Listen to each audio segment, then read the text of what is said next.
আসসালামু আলাইকুম শেখ। ওয়ালাইকুম আসসালাম ওয়া রাহমাতুল্লাহি ওয়া বারাকাতুহু। বলেন। আমি আমি মদিনা থেকে শেখ। আমার আমার প্রশ্ন হইল শেখ, আমরা উজুর পরে তিনটা দোয়া করি, তারপরে আল্লাহ সূরা পড়তে পারবো কিনা? আর ঘরে তাইন বারণির পরে যেন আমরা যেই দোয়া সেই দোয়ার পরে আল্লাহ সূরা পড়তে পারবো কিনা? কি সূরা? কুল আহ, ওয়াল্লাহ নাকি জি সূরা জি না, ইখলাস? জি না, আয়াতুল কুরসি, আল্লাহ আয়াতুল কুরসি। ও আয়াতুল কুরসি। জি জি। হুজুর পরে, হুজুর পরে। উজুর পরে তিনটা দোয়া যে আছে সেই দোয়া শেষ করার পরে আয়াতুল কুরসি হ্যাঁ, জি করতে পারবো জি কিনা? আর মানে বাইরে থেকে বাড়িতে বারণির পরে যেন যেই দোয়া আছে সেই দোয়ার পরে আয়াতুল কুরসি পড়তে পারবো কিনা? জি জি। দেখেন, ইবাদত হচ্ছে তৌকিফি। ইবাদত হচ্ছে তৌকিফি, মানে ইবাদতে যেখানে কোরআন এবং হাদিসের দলিল থেমে গেছে আপনাকে থেমে যেতে হবে। এশার 4 রাকাত ফরজ, 4 রাকাতই পড়তে, 5 করা যাবে না। মাগরিবে 3, কেউ যদি 4 করে তো কবুল হবে না।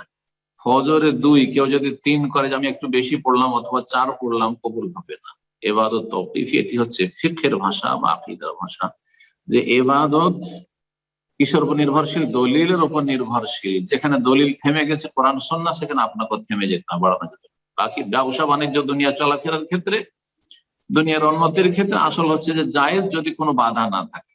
জি, এই দুটো কথা মনে রাখার পরে, যেহেতু ওজুর শেষে দোয়া রয়েছে, রাসূলুল্লাহ ওযু করেছেন এবং ওজুর পরে দোয়াগুলি পড়েছেন অথবা পড়তে বলেছেন, যে দোয়াগুলি, সেই দোয়াগুলি পড়বেন। এর অতিরিক্ত কোনো কিছু পড়া যাবে না, বরং ওই দোয়াগুলিতে কিছু সংযোজন অ্যাড করাও জায়েজ নয়, অ্যাড করাও জায়েজ নয়।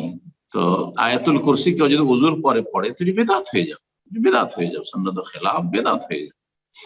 এইরকমই বাড়ি থেকে যখন বেরোলেন, বিসমিল্লাহ তাওয়াক্কালতু আলাল্লাহ ওয়া লা হাওলা ওয়া লা কুওয়াতা ইল্লা বিল্লাহ পড়লেন, ব্যাস আয়াতুল কুরসি পড়বেন, এটি বিদআত হয়ে যাবে, কারণ এটি ইবাদত। হ্যাঁ, বাড়ি থেকে বের হওয়ার সময় যে দোয়া, এটি হচ্ছে ইবাদত, সুতরাং এতে বাড়ানো জায়েজ নয়। জি হ্যাঁ, অন্যান্য সফরের দোয়া আছে, সেগুলো পড়তে পারেন। সফরের দোয়া পড়বেন, আল্লাহুম্মা ইন্না নাসআলুকা ফি সাফারিনা হাযাল বিররা ওয়াত তাকওয়া মিনাল আমালি মা তারদা, আল্লাহুম্মা হাওওয়িন আলাইনা সাফারানা হাযা واطوي عنا بعد، اللهم انت الصاحب في السفر والخليفة في الاهل، اللهم اني اعوذ بك من وسوء السفر وكآبة المنظر وسوء المنقلب في المال والاهل। যদি সফর হয়, সফর আর সফর না, আশেপাশে কোথাও যাচ্ছেন, গাড়িতে চাপছেন, তো গাড়িতে চাপা দোয়া পড়বেন। আমাদের দেশের লোকের গাড়িতে চাপলে ওই কোরআনের আয়াত পড়ে, যে নূহ আলাইহিস সালামের জলজাহাজ সম্পর্কে রয়েছে, যখন চলে বিসমিল্লাহি মাজরিহা ওয়া মুরসাহা ইন্না রাব্বিল গফুরুর রহিম, না এটা পড়বেন না, এটা সুন্নাতের খেলাফ কাজ, এটি কোনো হাদিসে নেই। সুতরাং সেখানে পড়বেন সুবহানাল্লাযী সাখখারা লানা হাযা মা কুন্না লাহু মুকরিনিন ওয়া ইন্না ইলা রাব্বিনা লামুনকালিবুন। যাই হোক, আপনার এক কথায় খোলাসা হচ্ছে যে দোয়া বাড়ানো যাবে না। যেখানে যে দোয়াগুলি আছে, আপনার যদি পড়তে হয় তো জিকির আজকার, মানে আনলিমিটেড জিকির আজকার করেন। পড়া হয়ে গেল দোয়া, তারপরে সুবহানাল্লাহ, আলহামদুলিল্লাহ, লা ইলাহা ইল্লাল্লাহ, আল্লাহু আকবার, লা হাওলা ওয়া লা কুওয়াতা ইল্লা বিল্লাহ, হাসবুনাল্লাহু ওয়া নি'মাল ওয়াকিল, আস্তাগফিরুল্লাহ ওয়া আতুবু ইলাইহি পড়েন। কিন্তু আপনি আয়াতুল কুরসি এখানে মিলাবেন, এটা জায়েজ নয়। জি।